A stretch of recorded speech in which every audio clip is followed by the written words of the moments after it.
Hello, everyone. Thank you so much for joining us today for Berkeley Nucleonics' latest webinar, The Introduction into Pulse Power. My name is Kiefer Dickson. I'm a technical sales representative here at Berkeley Nucleonics. My name is Cameron Simmons. I'm an engineer here, and I specialize in our formerly DEI product line. And greetings from Colorado. My name is Bob Schmid. I'm a former DEI applications engineer. I'm here to provide color commentary. And as one of the fellows to answer your questions, please flood us with all you can think of. A quick little introduction into DEI, or Directed Energy. DEI was founded in Fort Collins, Colorado in 1987. Berkeley Nucleonics acquired this company back in March of last year. This helped us add a new product to the already established world's most diverse signal source company. Quick little overview as to what BNC is and who we are. We're located in San Rafael, California, where we've been servicing customers for over 50 years. I'm super excited to have you guys here today. Please, I hope that we'll see you at the end. Please stay tuned. We'll have a super exciting live demonstration from Cameron himself. Hope to see you there. All right, so I figured I'd get into a little bit of explanation on how our high power pulse generators work. And I thought it'd be nice to start with an analogy. And I think the perfect analogy would be an impact wrench. Impact wrenches can deliver more force to a bolt or screw than a normal drill can. They do this by storing energy from the motor into a spring and tightening it up and then releasing it in short bursts. And moving on to pulse generators and how this applies, we can think of the motor very much like our high voltage DC power supplies. Our reactive output components, such as a cap bank or inductors, are a lot like the spring. And what happens is the spring is loaded with energy, and then it's pushed down, and that hammer will hit the head, and it translates all that energy into torque.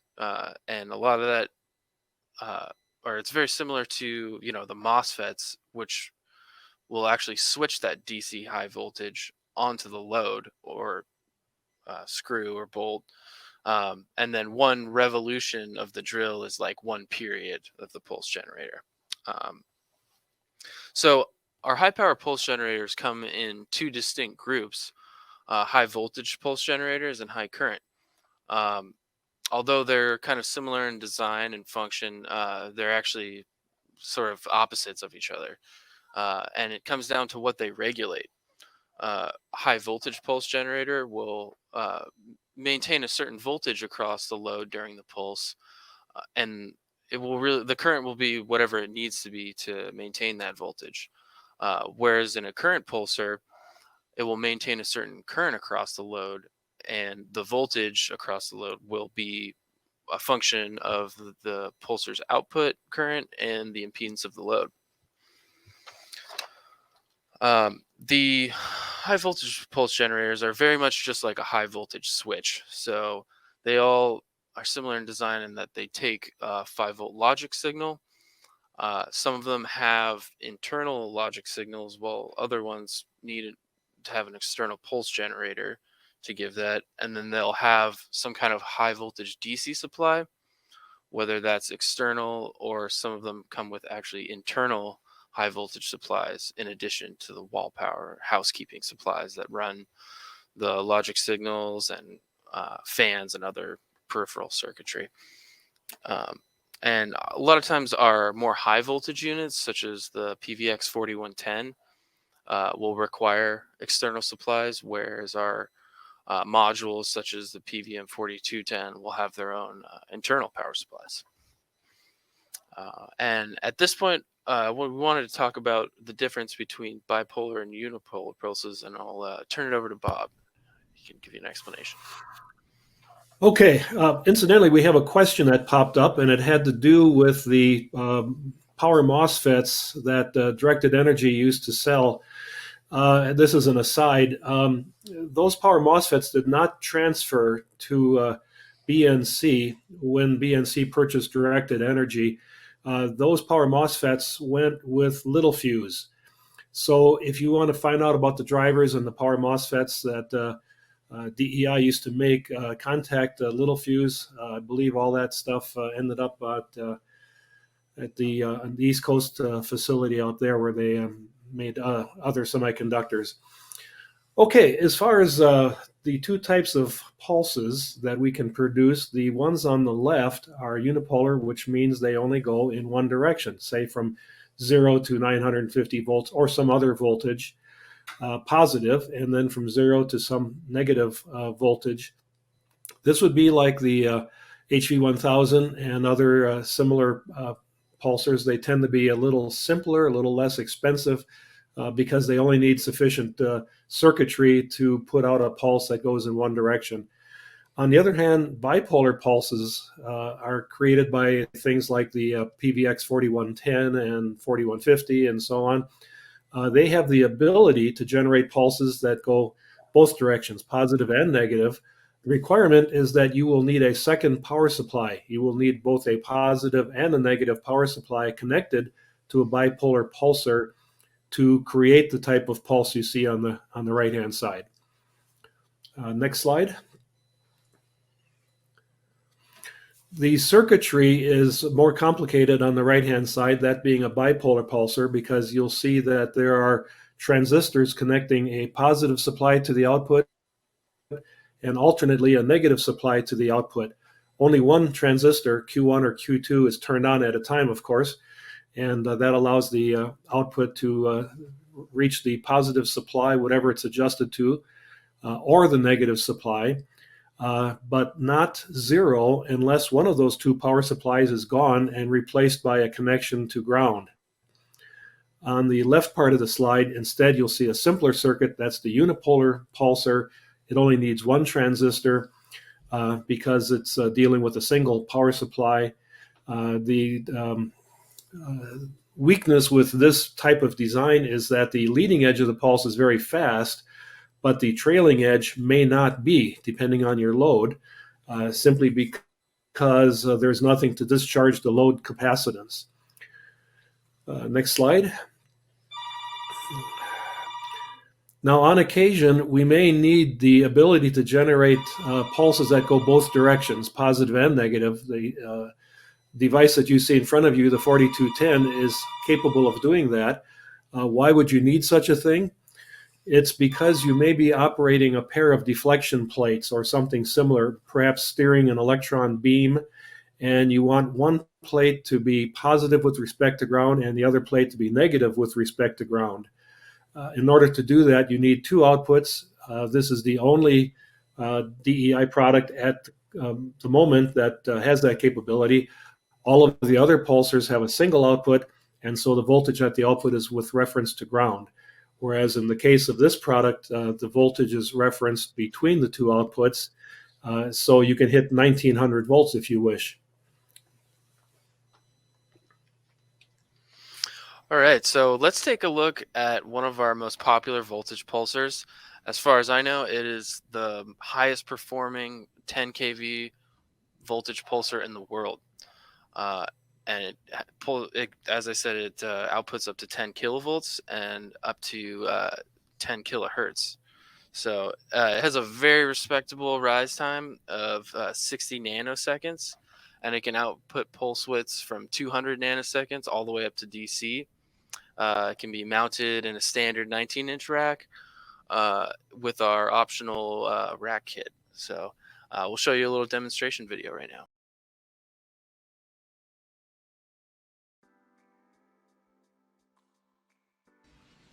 First, we connect the AC power cable to the PVX 4110.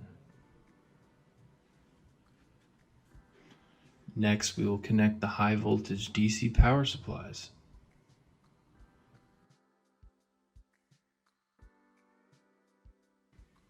The connector we use for the 4110 is a high voltage LEMO connector capable of 12 kilovolts.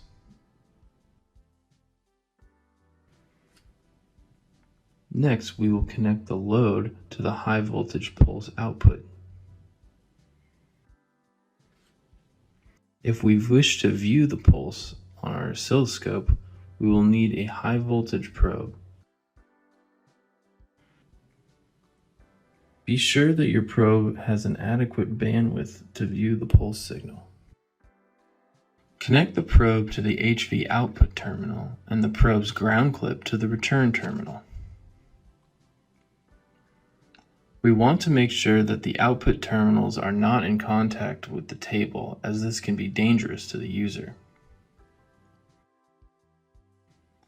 Next, we will connect the HV probe and the voltage monitor to our P2025 oscilloscope.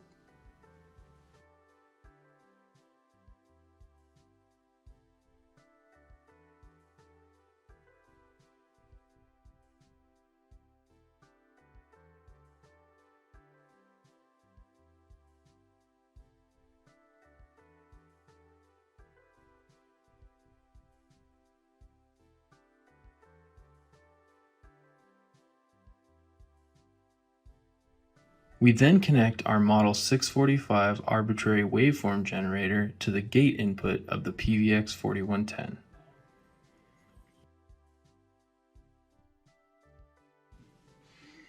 Once we do so, we should see the gated LED turn on.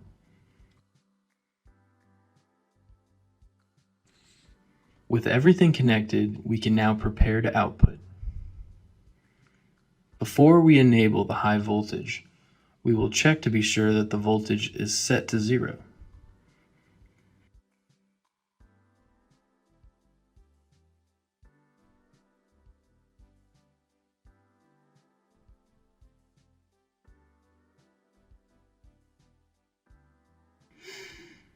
We will now enable our high voltage power supply and slowly raise the voltage to our desired level.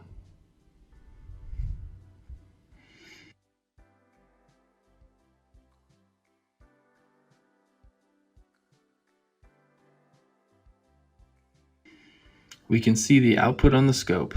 Nice clean pulse, fast rise time. Looking good.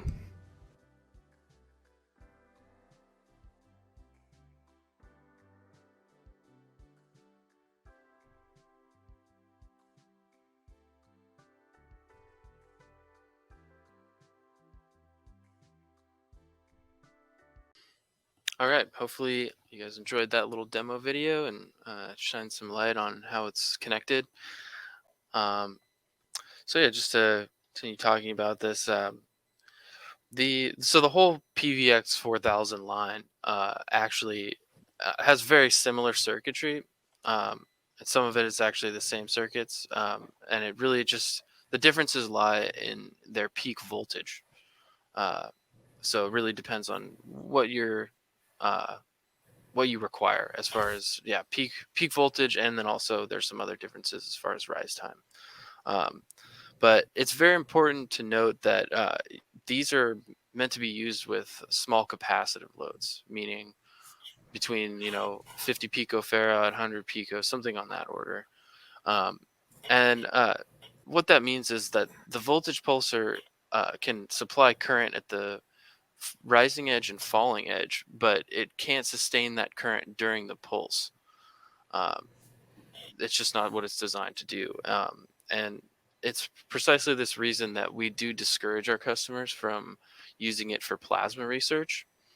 The reason for this is that when a plasma channel is formed, it can be a very low impedance output path, and that can overcurrent the device, or if the overcurrent protection doesn't have time to kick in, it can actually damage the output FETs.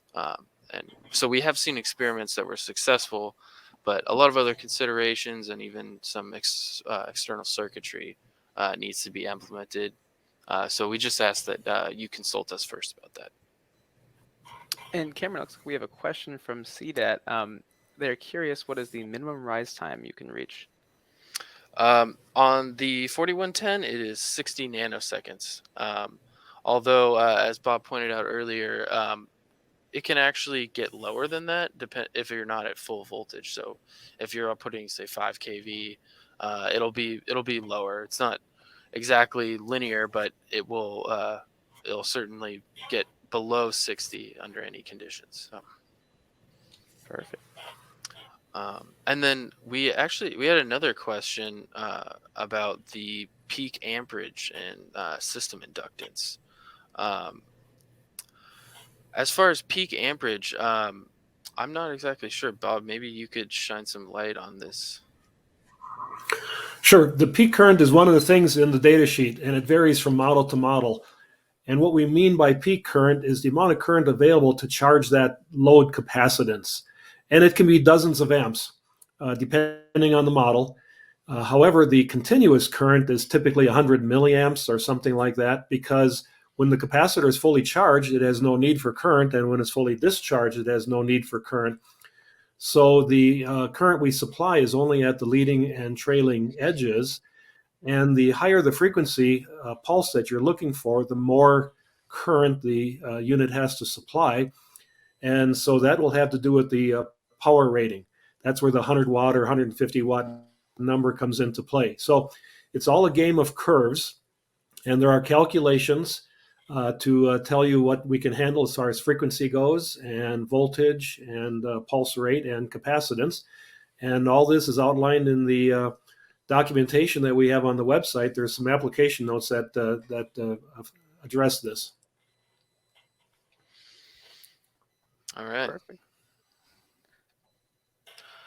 So another unit I wanted to talk about in the 4000 line is the PVX 4150. This unit has a peak output of 1.5 kilovolts, but it's actually more powerful than the PVX 4110. It's 150 watts average.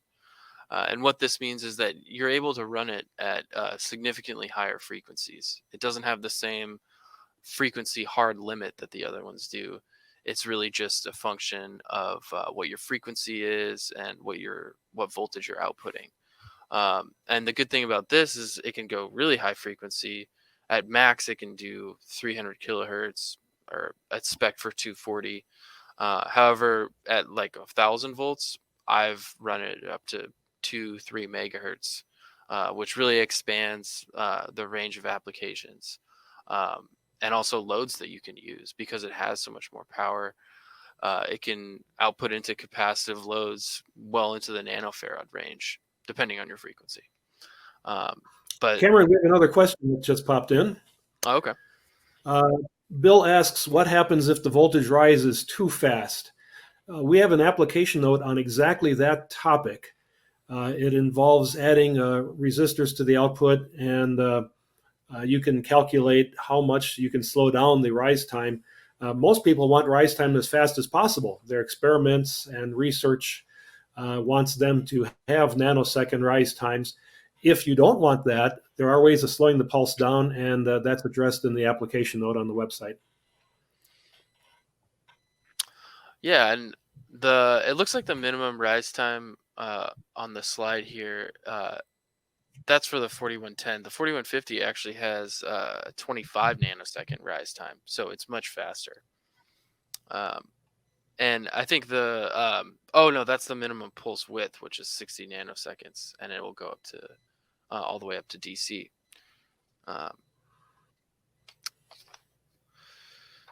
So moving on. Oh yeah, so here's a little some pictures of the output, and we can see the output pulses are super clean. They're really fast rise times. You can get it down to really narrow pulse width. So it's a very versatile unit. As far as applications, we've seen it in all kinds of things, from biology and chemistry to particle physics and optics. A super common application would be Pockle cells, which are an optics device that's basically a voltage controlled wave plate that you can use to repolarize light. And we've seen a lot of customers use this.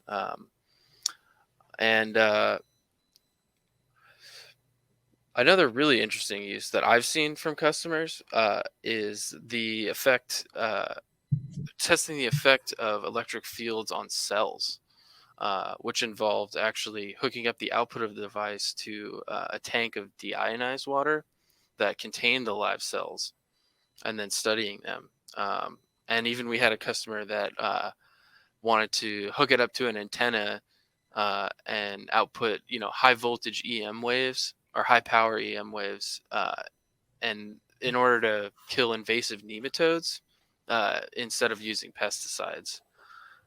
So all sorts of interesting applications here. Bob, I don't know if you've seen any applications that you would note as interesting, but Well, when it comes to scientific research, particularly medical or chemical research, it's amazing what people are studying when it comes to high voltage pulses.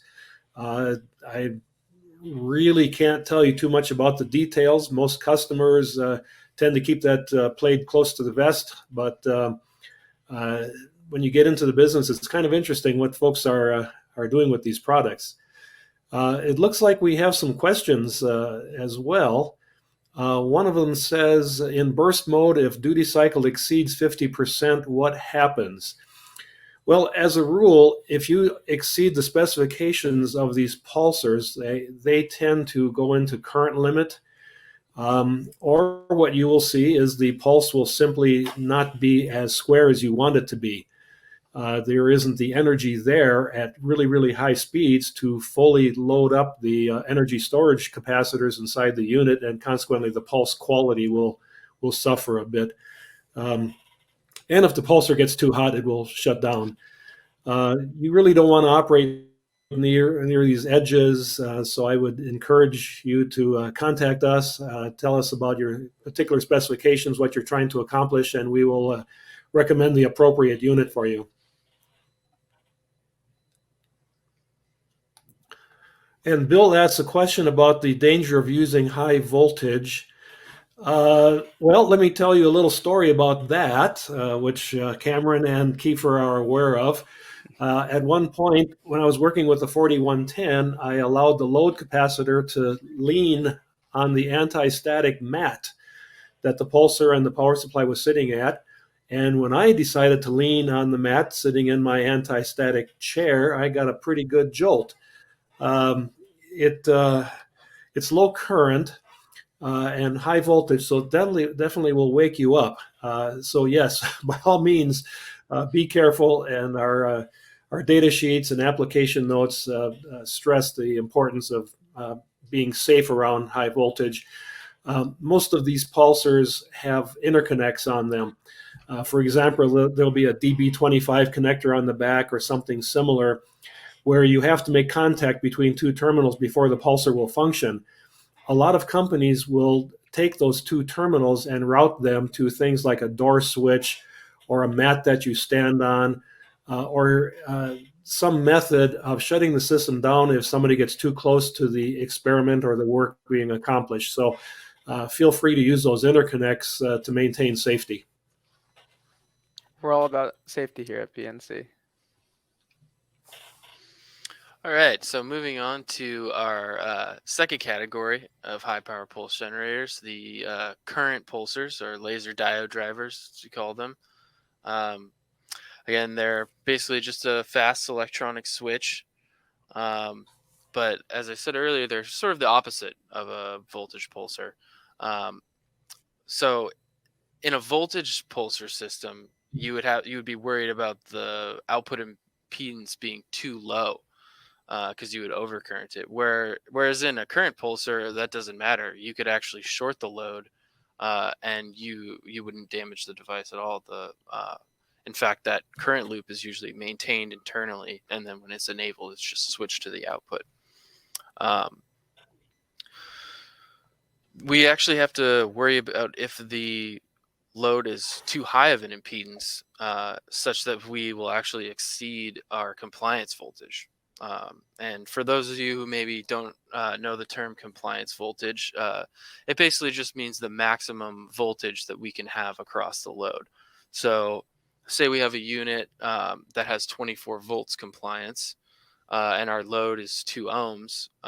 Even if the max current of the device itself is 100 amps, we can't actually output more than 12 amps, because then we would exceed our compliance voltage. So we have a super diverse range of laser diode drivers, current pulsars. So some of them will require external power. Sometimes they have internal power supplies. some of our pulsars, such as the 6131 that you can see there in the front, are actually open board. And that means they don't come in a chassis, so that they can actually be mounted to a cold plate or an optical table, or even put into the chassis of a larger system. But something that I wanted to talk about as far as current pulsars go is as safety concerns. So we don't have some of the concerns that we have with current pulsars. We don't necessarily have with voltage pulsars. Current is a lot more dangerous to people than voltage is, because it can stop your heart. And the fact that these devices are all floating, so they're not grounded. So the way that you probe the load is a little bit differently. You can't ever give it a path to ground, or you could damage your scope or hurt yourself. So we have some videos that show how to hook it up, and white papers about it. So please pay attention to that if you're considering using these devices. Okay, so another concern that we have with current pulsars is cabling, and specifically the inductance of the cable. The voltage of an inductive circuit element is proportional to the rate of change in current through the load. So we can see that equation here on the left. And you can see how if you're switching, from 0 to 100 amps in just a few nanoseconds, any amount of inductance is going to multiply that, and you'll go from, say you wanted to output a pulse similar to that purple wave below the equation. Well, if you have a high inductance cable, what you're going to get at the output is more like that green pulse. So you'll have huge spikes on the rising edge from switching all that current. But what we do to mitigate this is we actually have custom-made flat strip line cables that are made of copper. They're super low inductance, and this way you'll get better performance. You won't get these voltage overshoots, and you'll be able to output a higher maximum current to your load. The diagram on the right really illustrates the efficacy of these cables. This is actually a screenshot of the output of a PCX 7500, and this is running 450 amps through a load at 100 volts. So this is a lot of power. If there was any inductance in the cabling, we'd see sort of the type of thing in green there. And this is through a 12-foot cable too. So inductance is usually, per unit length. So this is a lot of cable to run that much power through. And as you can see, this is the super clean, nice pulse. So this is really what makes our current pulsars the best in the world. All right, so we have a little demonstration video for you on the 6131. So check it out.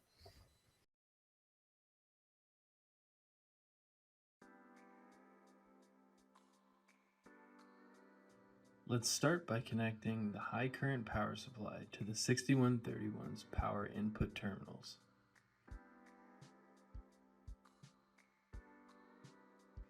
Then connect the control cable assembly as shown. Now we connect the 6131's specialized output cable. This is a low inductance copper strip line cable with a magnetic interlock for safety. We connect the other end to our high power water-cooled load.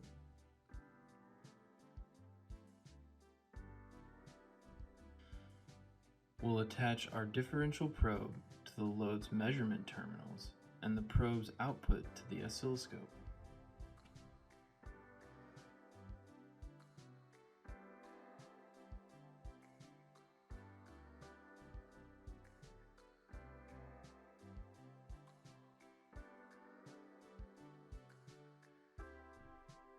Last, we will connect our pulse generator to the BNC jack of the control cable assembly.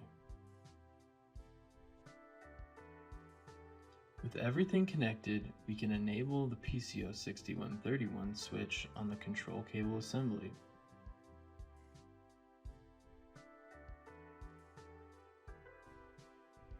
Make sure your power supply is set to 24 volts and enable its output.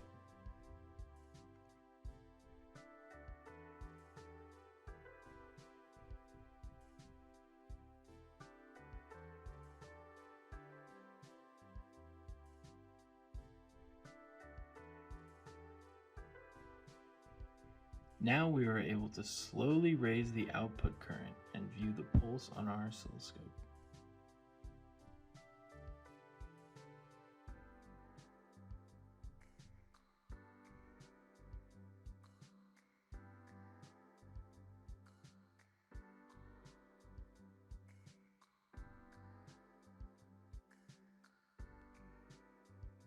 All right, hopefully that shed some light on the connections and how to set it up.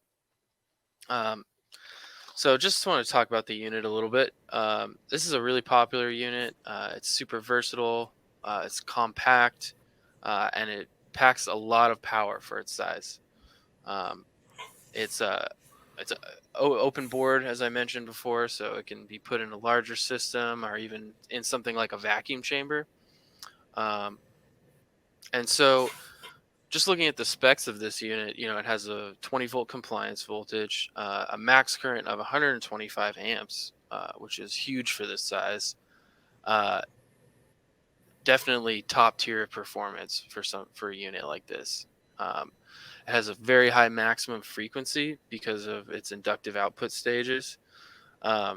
Which, just to talk about that, these 3 red coils here. Going back to our impact wrench analogy, this would be sort of like the spring. So the energy gets stored in a magnetic field in these inductors, which is switched to the output by the MOSFETs.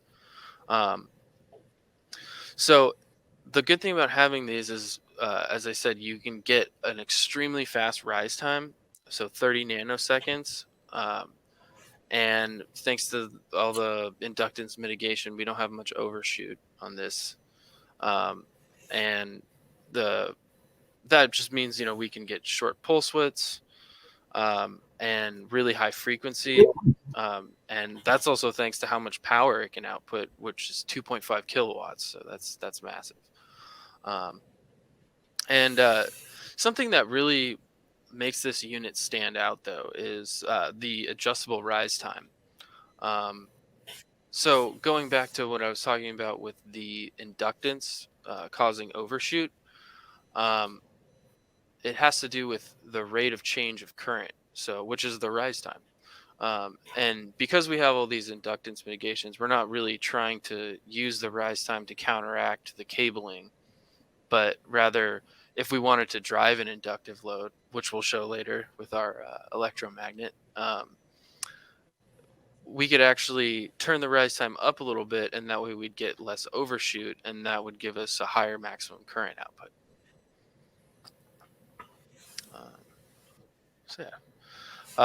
Another great unit that I really like is the PCX 7420B.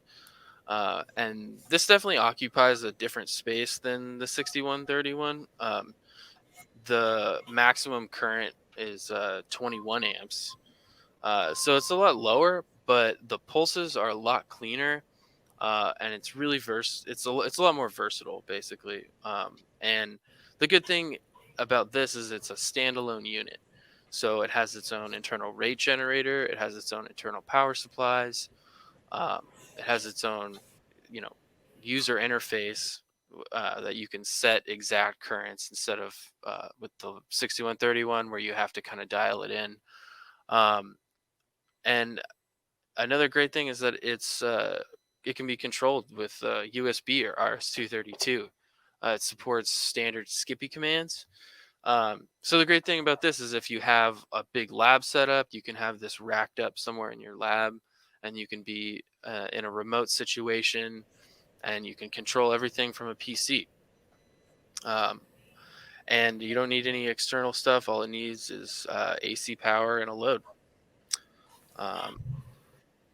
And again, the sort of the standout feature, I think, with this unit is the bias pulse.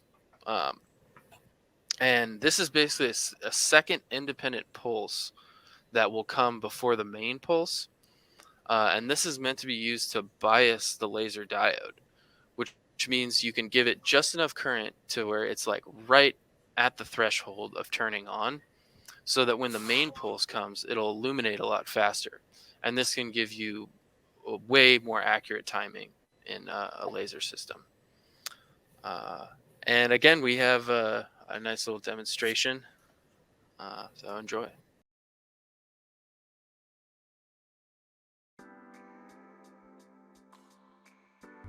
In this video, we will be showing the PCX7420B laser diode driver.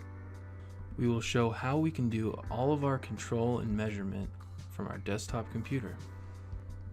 We will be outputting into our HPL2400 1 ohm water-cooled load. In order to keep things cool, we'll be cycling the water with a standard fish tank pump. The custom output cable for the PCX7420B is a low inductance twisted pair bundle. We will be controlling the unit via RS-232. We have our differential probe and current monitor going into our BNC P4017 USB oscilloscope. Here we have the scope's GUI open and ready to go. We'll go ahead and open our terminal program. I like to use PuTTY, but HyperTerminal or any other similar software will work. Set communication to serial. We're connected to COM3. And you can check the baud rate and other serial connection attributes on the 7420 itself.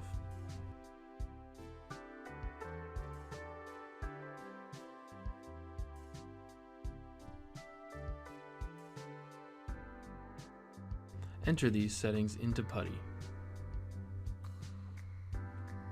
I like to force echo and line editing so that we can see what we're doing.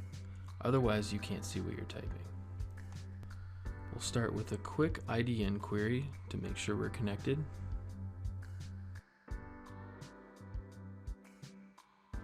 Then we can adjust the main output current to 10 amps. We must give the value in milliamps, so 10,000. Then we can go ahead and set the bias pulse 5 amps or 5,000 milliamps.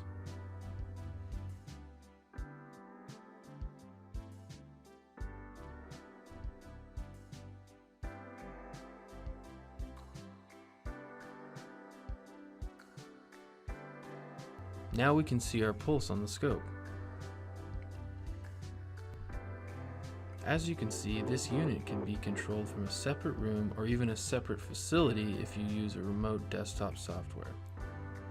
The user is able to run experiments and collect data, all from the comfort of a desktop computer. So yeah, here's just another quick shot of the output where you can see the bias pulse in front of the main pulse. So moving on to some applications. We've seen these units used in all kinds of fields, LiDAR, acoustic imaging. They've even been used as in time of flight mass spectrometers. And the thing is, though, all of these applications really come down to lasers. That's why, you know, on our website, our current pulsar section is our laser diode driver section. That's really the only thing that would, laser diodes would be the only thing that would require these kinds of high current pulses. And, you know, that may seem like a narrow range of use, but the fact is lasers are used in so many applications that it really keeps the field wide open. All right, so with that, we'll go over safeties a little bit more. As I said, current pulsars are something to watch out for. Luckily, though, there is a lot of interlocks. So as Bob mentioned, the voltage pulsars will usually have an interlock in the back that has to be satisfied. And the current pulsers go even further, where it will have a cable interlock. So if there's no output cable, it won't output. It'll also have a key switch sometimes, which means it has to be engaged. And then you have an enable button. So you really have 3 tiers of safety to make sure it's not ever going to output when you don't want it to. And after we talked about grounding a little bit, but it's really important that you don't give the output current loop a path to ground, because it'll take it and it'll damage something. Same thing with the power source. It's a good idea. These units don't require, especially the voltage pulsers, they don't require that much current from the power supply, so it's good to current limit it to what you need. That way, if something goes wrong, the supply will go into overcurrent even quicker than the unit will. And then I guess powering up and down, it would be good to talk about, while you're outputting high current or high voltage, you don't want to just shut the system down. You want to bring it down slowly, turn off the high voltage first, then power everything down correctly. And Bob, I don't know, do you have any safety recommendations at this point? We don't like to see things floated as a rule, but sometimes that's not even necessary to point out, because customers don't allow floating of outputs. In other words, if you have a 1,000-volt pulser and you want to run it at 10,000 volts, you float the entire thing. This requires not only the pulser, but its power supplies and all of the test equipment connected to it all has to float. It's a dangerous thing to do. We never recommend it. And as you mentioned before, Cameron, the output of the current pulsers floats because that's just the way we do it to reduce the overshoot and ringing. So you don't ever want to short one side or the other of the laser diode. These things are mentioned in the application notes, so I would encourage our customers to take a look at them and follow the recommendations. All right, so then I guess going into the related topic of how you actually measure the high voltage pulse, you need a probe that not only has can withstand that kind of voltage, but it also has to have a high bandwidth for a pulse system. So it's not like measuring a DC voltage where any high voltage probe will really work. This you have to make sure that the bandwidth of your probe is much higher than the maximum frequency of your square wave. So another way you could do this, if you don't want to, these high bandwidth, high voltage probes can be pretty expensive, and maybe it's just not practical for your setup. And luckily, most of our units have voltage and current monitors. And basically, this will give you a small representation of the output, but it's not high power, so it can be plugged directly into a scope, and you can monitor what's going on without any risk of damaging anything. Wish we had time to talk about all of our units. There's such a wide range of them. So I guess just to note quickly, some units are Cadillac of laser diode drivers, the PCX 7500. It's 450 amps. As far as I know, this is the most high performance laser diode driver in the world. The pulses are super clean on it. There's no overshoot. You saw the screenshot earlier. It's very nice pulse. It goes up to 110 volts compliance. So this is definitely big enough to power any kind of laser diode, or the entire laser bar. Another unit I wanted to talk about is actually a voltage pulser, the PVM 1001. There's the 1001P and the 1001N, and that just stands for positive or negative. One will output 0 to 950, and the other will output 0 to negative 950. And the good thing about this is not meant for capacitive loads. This is meant for 50 ohm resistive loads. So it's able to sustain current during the pulse, unlike a lot of our other units. And it's really small, super compact. You can put it into a larger system. Very versatile. And then going even more compact, we have our PCO 7121. It's a really tiny unit.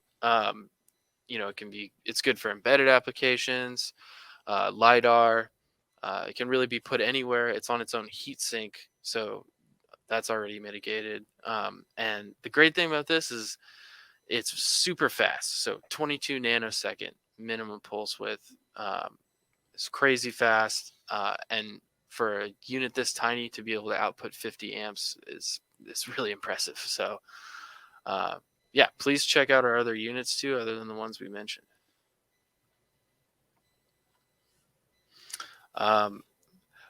Yeah, Bob, this was a unit that was pretty interesting. Maybe you could talk about it a little bit. This is not a pulsar per se. This is a current amplifier, which means the output follows the input linearly. So as you can see in that waveform there, you can generate pulses if you wish. That's just one aspect, but the output will actually follow the voltage input that you give it. And if you need one, you need one. There are some times when a pulsar is not the proper tool for the job. For example, if you are sealing plastic envelopes and you have a laser going along and it's either cutting or trimming or applying heat to something where you have corners and zigzags and geometries involved, it's going to speed up and slow down as it approaches the corners and then speed up when it gets to the straightaways. And with a device like this, we can supply more or less energy to the laser diode, depending on the rate that we're doing our welding or sealing or whatever it might be. So it's an interesting product. It has applications out there. It's not as fast as a pulse generator if all you're looking for are pulses. But the manufacturing sector finds this sort of a product kind of interesting. Oh, thanks. Yeah, that's pretty cool. So yeah, you can check it out there. There's a little link we have in the bottom. Wonderful. And just to go over a little more detail what Bob and Cameron have already gone into, we have a handful of devices that we haven't even mentioned yet. You'll see the 4110 and the 4150 on your screen. We were able to go into further depth about those, but unfortunately we don't have enough time to go into further depth about everything. As briefly mentioned, the PCO 7121, a fantastic laser diode driver module, and the PCX 7420. I'm sure a lot of you have noticed the kind of challenging lead times that we've been facing. Fortunately, all of these units are in stock. If you do have any questions at all, don't hesitate to reach us. I believe in the chat section there's actually a link to reach out to us with any further questions or pricing or kind of questions, details about these units. So definitely don't hesitate to reach out or ask any questions in the chat since you're here right now. Wonderful. And as mentioned, we have a handful of resources for you. We do webinars from time to time, but if you do have anything or any time to go over these, we offer instructional videos, white papers, and app notes as mentioned. You can even check out our handouts section in the top right corner of your screen. Definitely don't hesitate to check those out or call us if you have any further questions. We'll have an information slide at the end of the webinar. So you can write down our email address, phone number, whatever is helpful for you. And to piggyback off this, we do offer BNC Academy. We have a handful of courses for all of our product lines, including the nuts and bolts of high power pulse generators, a further deep dive into what we just went over today. As a matter of fact, we have some hard copies right here made by our wonderful president, David Brown. It's a fantastic read. Definitely don't hesitate to check that out online or reach out to us for a hard copy. All right, so now the moment you've all been waiting for, our demonstration. So what we're going to do is we're going to take our PCO 6131 and we have it hooked up to a 5-pound reel of 14 gauge copper. We have around 20 amps flowing through there, which is about the max we can put into this load. So what we're going to do is, you can see that steel rod is resting slightly inside the coil, and there's a wire attached to it. And we're going to see how many of these steel bars this electromagnet can lift. So feel free to share in the chat what you think it's capable of. Alan, you think 6?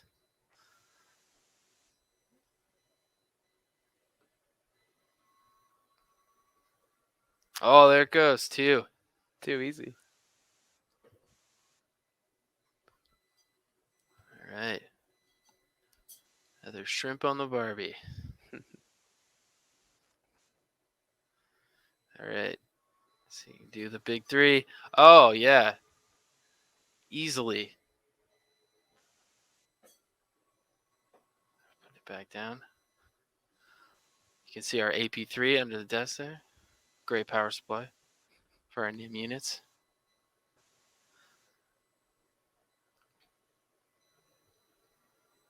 Sev thinks only 4. Oh, there it goes, 4. I think that's it. Okay.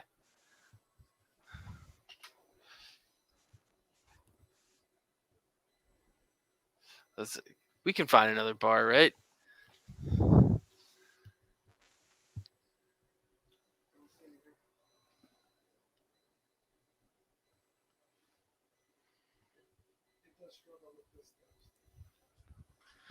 All right. Well, it looks like it was barely lifting those 4. So, Alan, it looks like you're right, and Sev was right. Looks like 4 was about the max we could get out of it. Get some good guessers in the chat. All right. Well, hopefully that was fun for you guys. Shows off a little bit of what this thing can do. Perfect. All right. Well, thanks so much for the demonstration, Cam. I know I had a good time. We'll move on to the Q&A section. I know that we had some questions that were unable to be answered earlier. We'll start with Dr. Carter Chamberlain. They wanted to know, how would you ground a pulse generator? Is it connected to chassis ground, experiment ground, AC ground, or earth ground, or all of the above?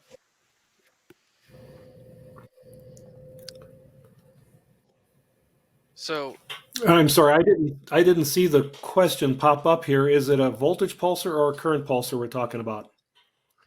That's a great question. Dr. Carter Chamberlain, if you could clarify, that would be wonderful. Maybe, Bob, you could share the answer to both, if possible.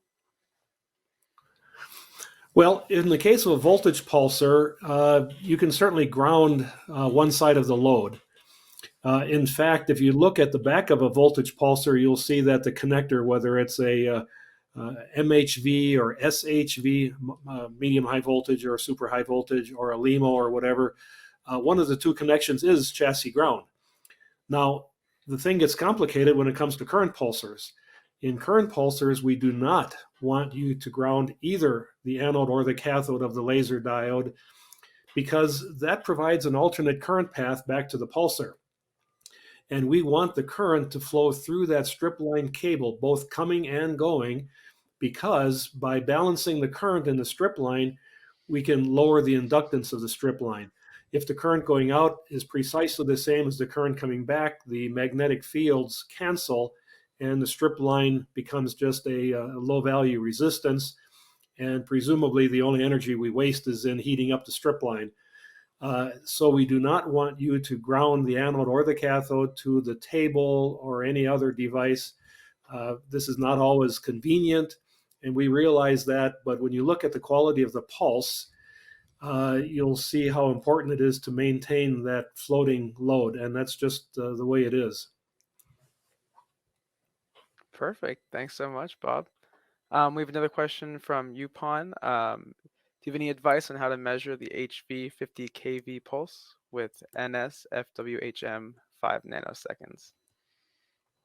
I guess this gets back to our slide about the measuring the loads. So you would just need to make sure that your probe has a 50 kV limit, and then the bandwidth would have to be sufficiently high to capture that 5 nanosecond rise time. So it would require a little bit of calculation. But yeah, Bob, if you want to chime in on this too. Oh, and it's not trivial. High voltage probes fall into two categories: DC and high frequency. DC high voltage probes are not expensive and they're relatively easy to obtain. But just go price a high voltage probe that's capable of nanosecond rise and fall times, and you're looking at many hundreds of dollars. On the other hand, that's only one way to do it. The voltage pulsers also have voltage monitors built into them, and you can just connect the BNC cable between that and your oscilloscope and watch what's happening to the output. And those voltage monitors are fairly accurate. So that's what I would recommend, unless you just happen to have a 50 kV nanosecond probe in your toolbox, which is great. Perfect. Thanks for those responses, Cam and Bob. I hope that answers your question, Yupon. If you do have any further questions, you want to purchase one of these units, definitely feel free to reach out to our site, berkeleynucleonics.com or directedenergy.com. I believe the website is in the chat. If anybody else has any questions, now would be a great time to shoot them over in the Q&A section. We'll give you some time to go ahead and throw them in there. Just for all of you international viewers out there right now, here are the representatives in your respective region. If you did want to reach out to us first so that we can connect you to them, definitely don't hesitate to do that. You'll see our email address below at the bottom of the slide.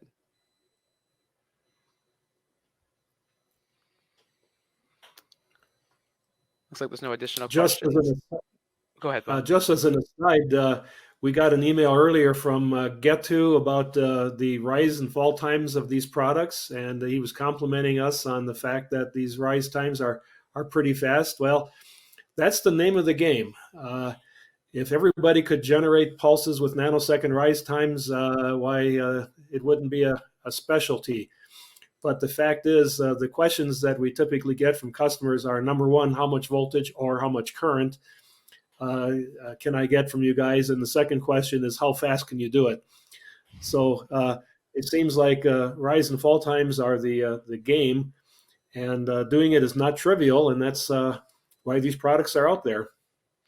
And you can compare our products to similar ones on the market, and I believe we have the fastest rise times at those voltage levels. So very respectable specs. Wonderful. Okay, doesn't look like we have any further questions. It's the last chance to send them in there. Mark wants to know about my guitar. Oh, there we go. Oh, yeah. There's another question. All right, here it is. There we go. It's Mark, as you can see, it's a American Ultra Stratocaster. How about that? And I will readily admit that I am not a musician. I am a guitar owner. Two very different things. Good eye, Mark. Sure. Okay, wow. Thank you everyone so much for attending. I hope you had as much fun as I did. As you can see on the screen right now, we have our information on here. Definitely do not hesitate to reach out to us with any further questions about any products or I guess guitars as well. I really appreciate you attending. We'll be sure to email the winner of the raffle of the registrations shortly after this. Again, we really appreciate your time. Thank you so much for joining us. And thank you so much, Cam and Bob, for taking the time out of the day to help explain these to us. Thanks, Kiefer. Of course. All right. Goodbye, everyone. Take care, everyone.